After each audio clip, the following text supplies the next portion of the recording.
We are examining the adequacy of conductor sizing for a 100 kVA UPS system in a paper mill that is feeding process control computers and instrumentation.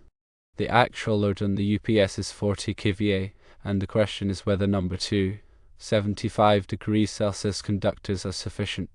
Based on Exhibit 220.5 of the 2005 National Electrical Code, number 2, 75 degrees Celsius conductors are indeed sufficient for a 40 kVA load on a 100 kVA UPS. Exhibit 220.5 outlines the ampacity of conductors based on their temperature rating and insulation type. For number 2 American wire gauge conductors with a 75 degrees Celsius insulation rating, the ampacity is 95 amps. To verify this, we can calculate the current draw of the 40 kVA load.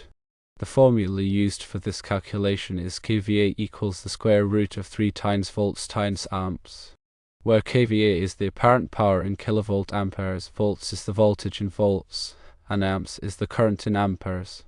Assuming a voltage of 480 volts, which is common for industrial applications, the current draw for a 40 kVA load is calculated as follows. Amps equals kVA divided by the quantity, the square root of 3 times volts. This equals 40 kVA divided by the quantity, the square root of 3 times 480 volts. This equals approximately 45.3 amps. Since the ampacity of the number 2, 75 degrees Celsius conductors is 95 amps, and this is greater than the calculated current draw of 45.3 amps. Number 2, 75 degrees Celsius conductors are sufficient for the load.